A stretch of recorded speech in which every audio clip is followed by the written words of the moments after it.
Hi everyone, Jason here from spiritualbabies.net, and you've joined us for the last of our series on Ruth. We're in chapter 4. Guiding us through Ruth is Rabbi Joshua Neely. Thank you again for joining us for this last section. Oh, thank you for pulling it all together. um, and we're going to jump right in. At the end of the last chapter, Ruth had surreptitiously snuck down to the warehouse floor, the threshing room floor, and had a brief engagement with Boaz, hoping for a real engagement. Just tripped out with Boaz, but found out that there was another suitor that would have been first in line. And that's where we come into chapter 4. Meanwhile, Boaz had gone down to the gate and sat down there, and now the Redeemer, whom Boaz had mentioned, passed by. He called, "Come over and sit down here, so-and-so."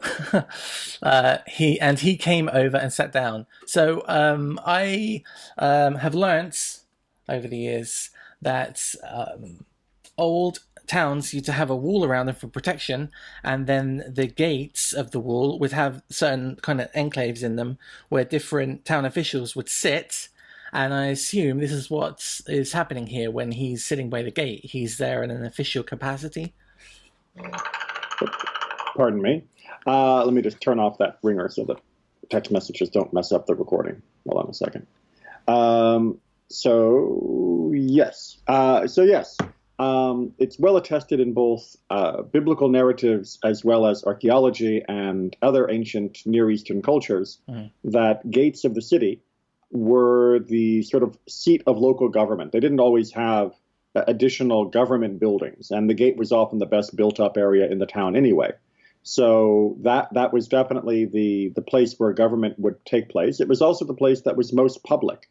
And therefore, when you were making decisions, making declarations, trying to make sure everyone knew that something was happening so no one could later come and say, "Hey, you never told me," doing that business in the gate, even for private citizens, was considered the best way to publicize what was going on. A word, as I was going to say, we should mention a little bit about so-and-so, or Right. Ploni Almoni, which I love the version of how it sounds in the Hebrew, Ploni Almoni, Right. Which is this beautiful rendering of basically John Doe. It is the obvious name that isn't the actual man's name, which is why the translation renders it as so-and-so. I have seen some translations that render it as, Ploni Almoni, as though it's, Mr. John Smith. But that would be the same mistake as reading in English the word John Doe as though that was actually the accused's name. Right. So Ploni remains throughout the rest of rabbinic literature as the stand-in name for an unnamed person. Oh, wow. The question here is, why is he Ploni? Why is he Almoni? And why has his name been basically erased? Presumably, we know Boaz, we know Machlon, we know Chilion, we know all of the other names of people in this story, and now all of a sudden we come to the most crucial moment when we are settling once and for all what Ruth's status is going to be, and the main guy that needs to be part of this final scene has like a black bag over his head. Right. It's like, what? Like, you forget to write down his name after all the others? And of course, this is meant to be a punishment. Oh. Right? Of course, the author knows his name, but we know, because we read the book, and the author knows, because the author is the author, that he is going to refuse to take on Ruth and take on the obligation of building up that household.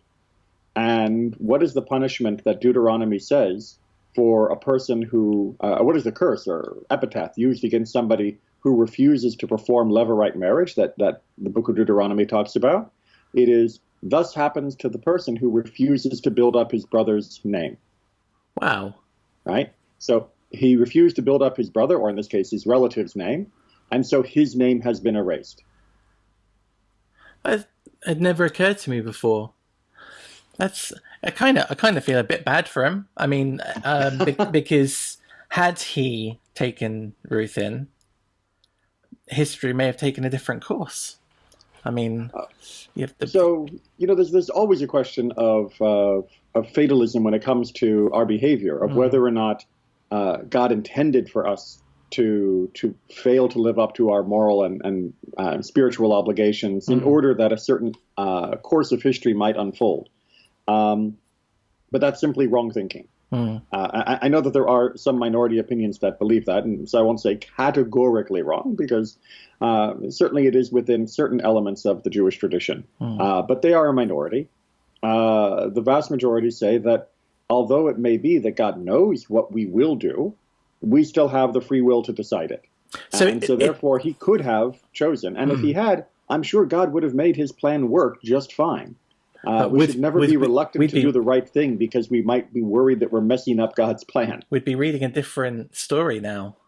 Sure, but we would love that new story just as much. Right. So on the side note, in other news, the Pope has decided to change the words of one of the lines in the Lord's Prayer, which is probably the only prayer that the generic Christian followers know off by heart, because you kind of get force-fed it at school. And rather than lead us not into temptation, it now has to say something along the lines of help us not wander into temptation, because the Pope says that God would never lead a person towards temptation, that he wouldn't, a loving father wouldn't test somebody to that degree. I don't believe that, and I don't think the Bible backs up that statement. I think that there's tests all the way through the Bible. But it's just that's an interesting kind of parallel of what you're talking about between someone who is destined or predestined to make bad choices and doesn't have any free will in that, and I think that would be unfair, or someone that does have free will. As part of the things, I know that when you start looking at theology, and this is a bit of a rabbit trail, and you have this idea of an omnipotent overall God who can see everything, but then you read little bits in the text, like when God gets upset because of what the men are doing on the world, and he decides to have a flood, and then you're thinking, well, surely he knew that was going to happen, and it's a difficult puzzle to find a solid answer to, because either he sees everything or he doesn't. Right. Well, actually, there is I find a very satisfying and solid answer to that, which is when it talks about God regretting, for example, or God being upset, as though, he has changed emotional states because of the surprising action of a human.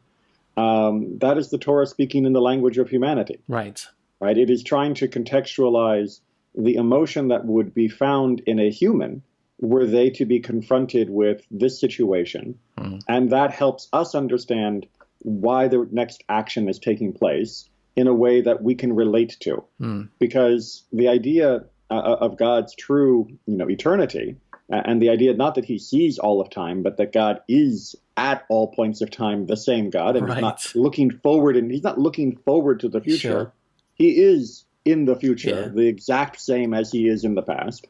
Of course, regret and surprise are physically impossible. You can't be surprised when you are already present at all moments. But humans really don't understand that. Even, I can barely make that sentence work in English grammar. And I'm not entirely sure that I can make it work entirely in my own mind. Because that's not the way we perceive time and not the way we perceive the world. However, the idea that this is really, really bad that's going on, and so God is now changing what's happening, but this change was built in. Once I get up to the second half, the change was built in. That's when my brain begins to have the smoke coming out the ears. But I can understand up until that point. Right. You metaphorize God as having emotions, and I'm with you in the story. You make God completely alien to us, and it's very, very hard for me to understand. So the stories do need to sometimes anthropomorphize God just enough for us to be able to relate to what's happening. But that doesn't mean that we read into God as having those characteristics. It's kind of like machine code when I think about God like that. If you were to look at the code behind some supercomputer, it would be completely impossible to understand for most people on the street. But when you start to turn the same code into like a basic language that says words like print or go to, it's easier for your brain to comprehend. And I think what we look at in the text is that version of language. Right. The translation. Yeah, the computer told me that there was an error. No, actually, the computer didn't tell you anything. No. Right? The computer is simply doing what the computer does, and you're anthropomorphizing it as though it were speaking to you. Rabbit trails. Yeah. Okay. But important ones. But right, yeah. Yes, we could do, another hour just on that topic. Then Boaz, and then Boaz isn't in the text, it's a little bracket there. Then Boaz took 10 elders of the town and said, "Be seated here," and they sat down. So it's going to be an important chat because he wants witnesses and maybe advisors. Right. So, I mean, the brackets that you mentioned about Boaz is an important commentary, because what we're getting here, and this is just, a little side bit about how to read when grammar is an issue, is usually a pronoun. I should point out that in Hebrew, if you don't already know, to any of our listeners, the verb implies the gender and the number of who is doing the verb. So when it says vayikach, we know that it is a singular masculine doing the action, which is why really the pronoun he would have been more appropriate here, because we don't get a proper noun, a name of telling us who. But if we used he, it is common, it is almost a rule in English and very, very common in Hebrew, that the he would be the antecedent noun. That is to say, what is the closest noun that precedes the sentence? But the closest noun that precedes the sentence is Plony. Right. It is the unnamed guy. So it would then imply, if we didn't put Boaz in brackets and we just put he, that Plony was gathering the elders and having them sit down. And that doesn't seem to fit as well, especially because in verse 3, we're clearly talking in Boaz's voice. So it would seem unusual for the Plony guy to be gathering the elders and then to break back into Boaz's speech without any proper noun happening in the middle. So it is more logical to believe that Boaz, who is very important, it seems, in this community, is the one who is convening everything that's going on, that he knows what's about to happen, so he knows he wants to convene a group that can be witnesses to what's about to be exchanged. So it's just a little glimpse into how to read the Hebrew, that sometimes it doesn't have all the information you might wish it had, but if you read carefully, it's got all the information you actually need. See, while you were saying that, I was looking at the beginning of line 3, and line 3 in English starts, he said, and in the Hebrew I can still see the Vav and the Yod and the, so I'm thinking that's starting in the same way. Yeah. Exactly. Okay, then Boaz took the 10 elders of the town and he said, "Be seated here," and they sat down. And as we said at the beginning, there were probably a whole load of different people that worked around the area, and these elders, I'm assuming, would have been the judges and the kind of moral guardians and leaders of the town. Exactly. A council, if you will. He said to the Redeemer, "Naomi, now returned from the country of Moab, must sell the piece of land which belonged to our kinsman Elimelech." Now, is she having to sell this because she's out of money? So it is a little unusual. I mean, yes, the term sale seems unusual, but yes, it seems like what's happening here is we're dealing with the issue that was in the book of Leviticus, which is when somebody can be in dire straits and they need to sell the property. Leviticus says you should not let them just sell it to a stranger. Instead, a relative should redeem it. And so that seems to be what he is trying to say here, is that the estate of Naomi is in jeopardy of leaving the clan, and we need someone to redeem it, and you're first in line to do that redemption. Okay. I thought I should sorry. Sorry. And I should also point out that when he mentions Naomi, no red flags go off in Plony's mind about Levirate marriage, because Naomi was known to already have children. And since she had children, they don't need to still be alive for her to not be bound by Levirate marriage. Oh, okay. Right? If you have children and then they die, sorry, Levirate marriage is not an option for the next of kin. Right. So it seems to be, in verse 3, what Boaz is putting out here, just a straight case of poor family member, the land is going to be sold, you should buy it instead of someone else so it doesn't leave the clan. Right. Okay. I thought I should disclose the matter to you and say, acquire it in the presence of those seated here, and in the presence of the elders of my people. If you are willing to redeem it, redeem. But if you will not redeem, tell me that I might know, for there is no one to redeem it but you, and I come after you. I am willing to redeem it, he replied. So yeah, you're right, it's still no mention of marriage at all. Which makes me wonder why Naomi pushed, or not, but encouraged Ruth towards Boaz in the first place. Well, she didn't. Remember, her stumbling across Boaz was serendipity, if I want to be, cautious in my analysis. Right. And then once it was revealed who it was, then of course Naomi said, I see the hand of God in this. And this needs to be something that we follow up on and reinforce. Right. But Naomi may not have been ready to liquidate the assets when she returned. She may have been planning that we'll live as paupers for this year, and we'll get enough that we can reseed, and we'll start growing our own field, her children's inheritance from their father. We may regrow this next year, but we can't do that yet because we missed the harvest season, et cetera, et cetera. And now Boaz may or may not be entirely upfront in what he's doing here. There's a literary reading to all of this where he is almost suckering Plony into this situation and his response, where he is dangling out something that looks very promising and very kind of lucrative, because he's basically saying, you will have a chance to expand your current holding, at least as long until the next sabbatical year. And the only thing you have to do is take care of Naomi.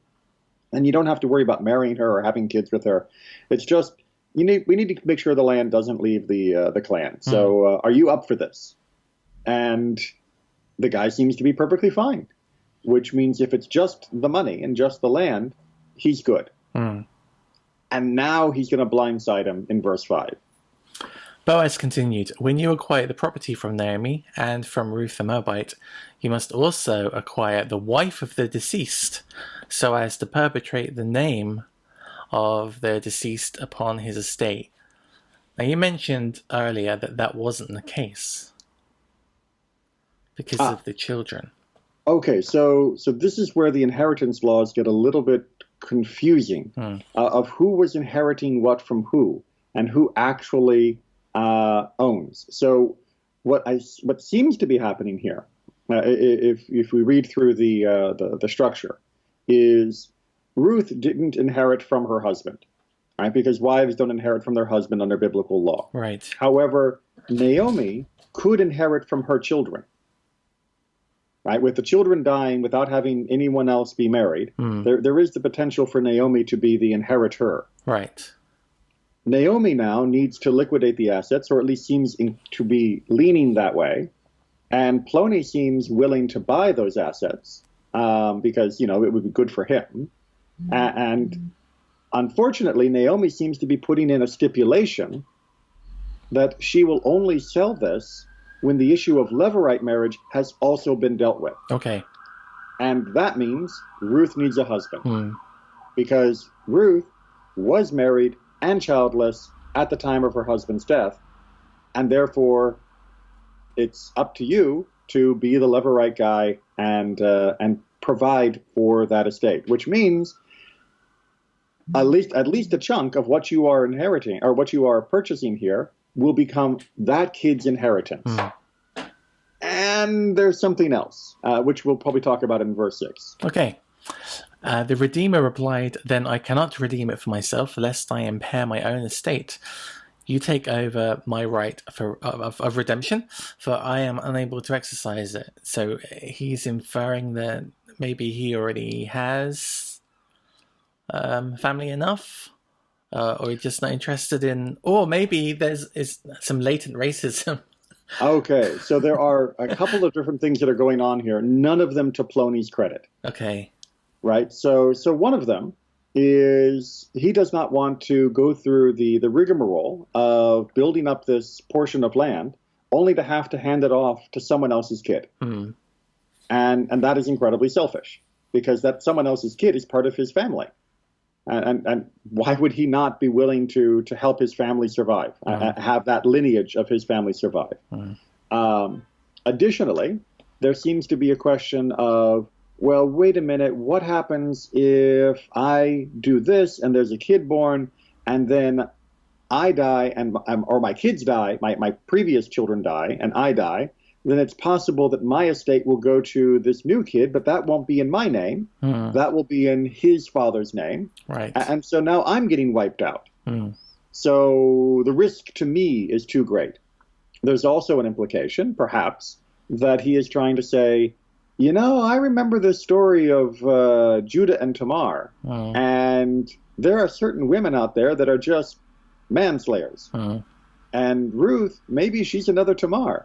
And I'll be the next guy to die with her, and I'm not going to roll those dice, right? And that's a social stigma that sometimes young widows could have, that, they were bad luck for their husbands, and especially given that both Ruth and Orpah had lost their husbands, there's definitely a possible stigmatization going on here, which comes finally to what you also mentioned, and which our tradition mentions, and Rashi brings this up, that he may be interpreting this, that there's some impossibility of me marrying Ruth because she is a Moabitess. Now that is, of course, wrong halakhically, because the terminology that's used in the Torah is that a Moabite may not enter, but a Moabitess could, is the implication by a close reading of the text.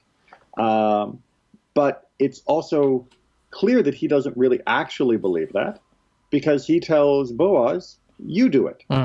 If he believed it was truly prohibited for him to marry Ruth because she is from Moab, misreading the halakha, but if he truly believed that was the case, then he would also believe that Boaz couldn't marry her. But that's not the approach he takes.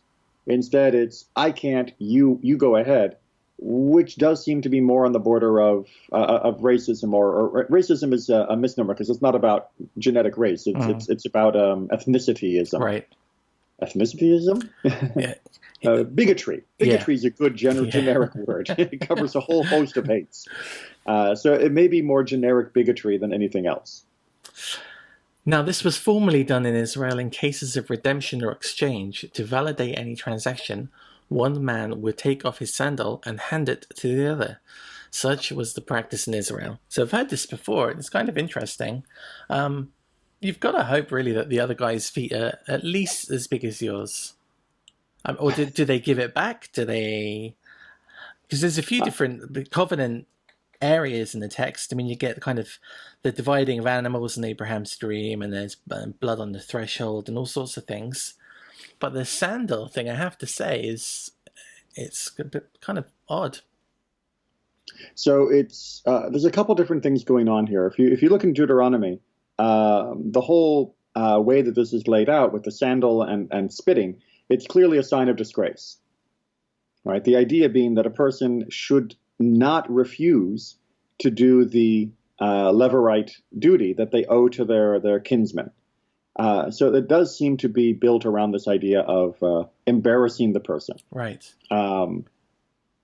There's also another explanation given by tradition that the exchange of the sandal is a form of kinyan, of purchase, of acquisition. Okay. In Jewish law, you don't just shake hands on a deal. Some object has to transfer possession from one person to the other. Without that transfer of object, technically the sale has not been completed. So this could also be the case that this sandaling is a sign of the acquisition of the right to do the redemption instead of him. And of course, doing it in public is doing it for the witnesses, to make sure that everyone sees that this is illegal, and now Plony, a legal transaction, and now Plony can't come back a year later when everything is bountiful and fecund, and the issue of levirate marriage is no longer there because she has a kid, and claim, I was never given an option, I was never allowed, right? Because it would have all happened in front of everyone. But what's also very interesting is that the author of Ruth felt that for his generation, that he had to explain this particular aspect. Right. Yeah. That it was not something that was commonly done in his day and age. It's like a footnote, if you'll excuse the pun. That was very good. Yes. Oh man. Oh wow. Was that planned or No, it was that wasn't. spontaneous? Just tripped out. The best puns are spontaneous ones.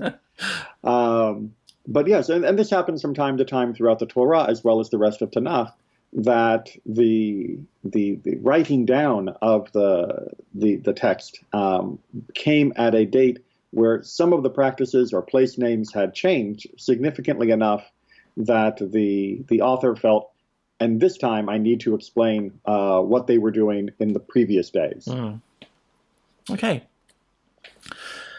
So when the Redeemer said to Boaz, "Acquire for yourself," he drew off his sandal. And Boaz said to the elders and to the rest of the people, "You are witnesses today that I am acquiring from Naomi all that belonged to Elimelech and all that belonged to Chilion and Mahon. I am also acquiring Ruth the Moabite, the wife of Mahon, as my wife, or Malon, sorry, as my wife, so as to perpetrate the name of the deceased upon the estate, that the name of the deceased may not disappear from among his kinsmen, from the gate of his hometown. You are witnesses today." So he's made up his mind before this, that if it does go this way, he's taking Ruth as a wife. We don't know, I don't think, if it's his only wife, but it hasn't been said explicitly, but right. This is definitely something that was implied by the end of chapter 3. Okay. That he was ready to settle this. He loved Ruth. He really liked everything he'd seen about her. He just had to take care of this formality. All the people of the gate and the elders answered, "We are. May the Lord make the woman who is coming into your house like Rachel and Leah, both of whom built up the house of Israel, prosper in, Ephratah, what is his name, and perpetuate your name in Bethlehem." And again, we have the name of God would have been in the text, but we've got the capitals there to let us know. Yes, exactly. And may your house be like the house of Perez, whom Tamar bore to Judah, through the offspring which the Lord will give you by this young woman.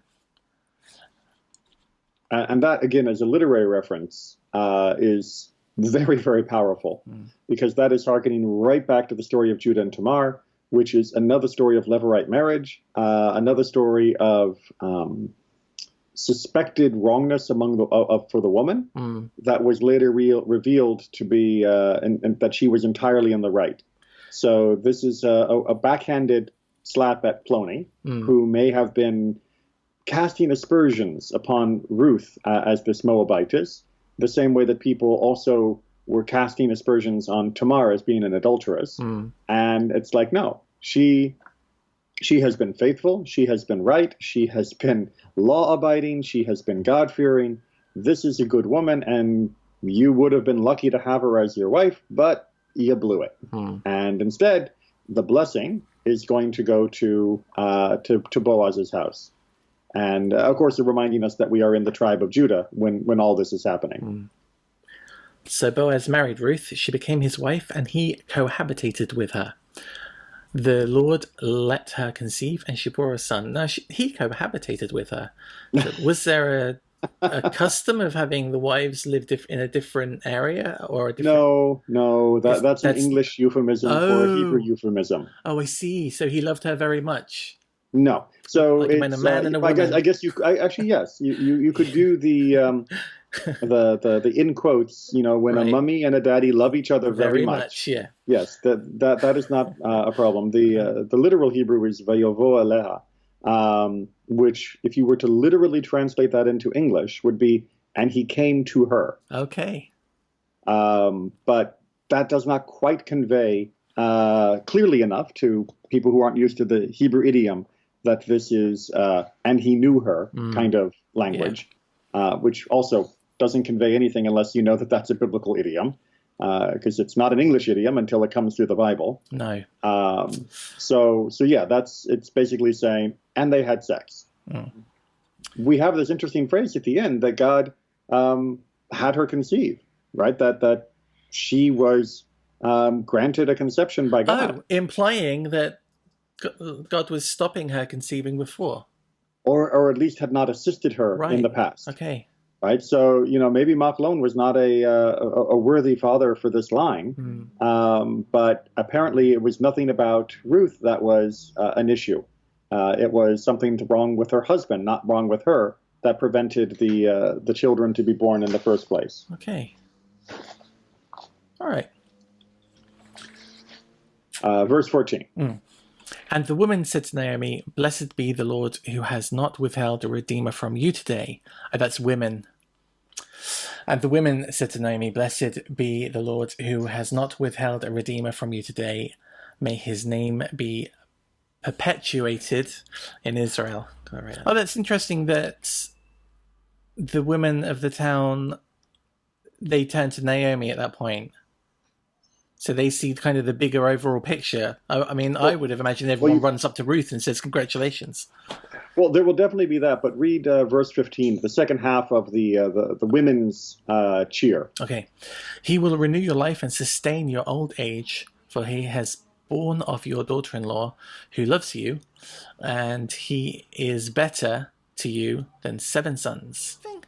He is the baby that will be born. Of course. That was born. Remember we said that in verse 13 that they loved each other very much, and God let them have a child, and the child got born.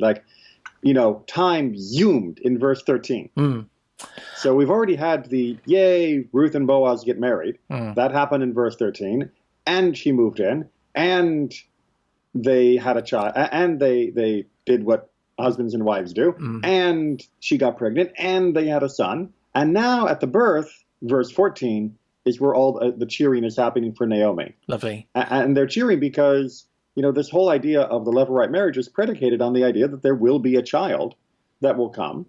But there's also the concern that you might have, lurking in the back of your head of, well, yeah, but I'm the grandmother, and I'm not the actual mother of this child. I had my kids are dead.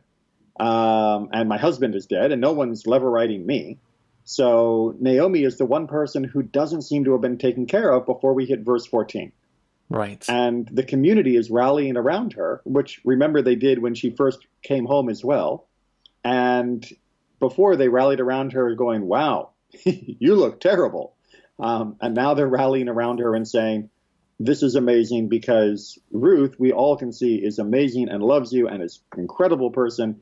So by her being able to perpetuate the line of Machlon, you will also be well taken care of. And this is better to you than even if you'd had 7 kids that were all dead or alive. Right. Right. This is even better. A daughter-in-law who loves you is better than 7 sons is an amazing sentence. Naomi took the child and held it to her bosom. She became its foster mother. And the women neighbors gave him a name, saying, "A son is born to Naomi." It's not the end of that line, but I have to ask what that means, foster mother. I mean, is that literally, did Ruth say, "It's your responsibility now," or are we talking kind of like a godmother or a live-in nanny? So the term that's used there is probably better translated as like a nurse. Okay. But I think that they probably avoided that in verse 16 in this translation to avoid the implication that she was actually nursing. Right. Okay, that's fair. Because that would have been surprising. It's not to say that there aren't some commentators who argue that is what happened, but I don't think that's necessary for the story to still work. But the idea being that she was intimately connected to the raising of this child and was right there alongside of Ruth. And the end of 17, they named him Obed. He was the father of Jesse, the father of David. That's King David. So, yes, this is Obed is David's grandfather.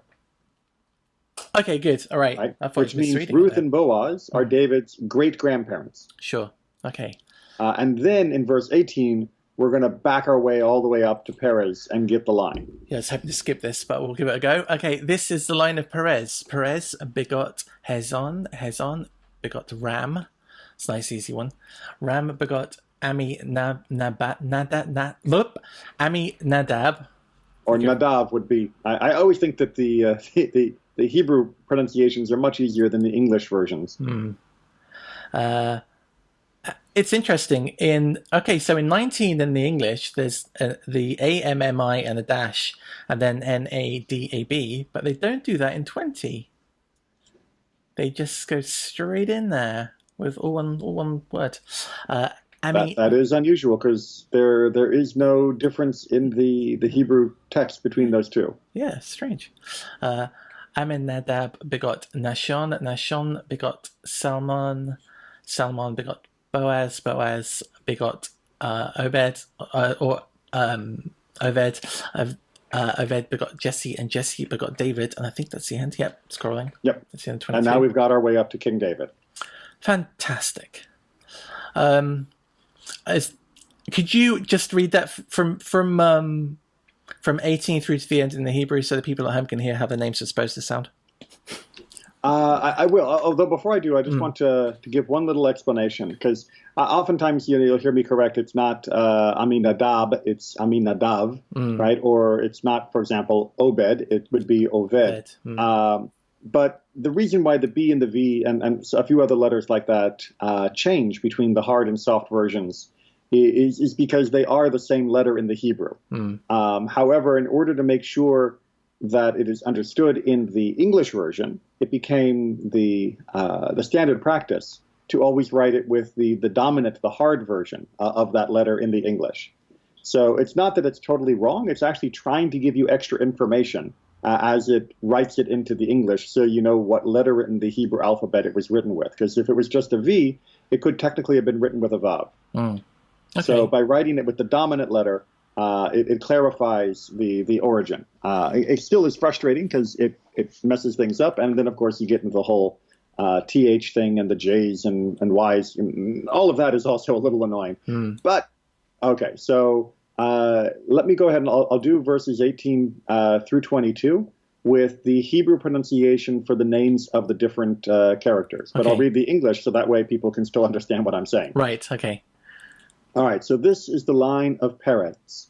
And Peretz begot Hezron, and Hezron begot Ram, and Ram begot Aminadav. Aminadav begot Nachshon, and Nachshon begot Salma.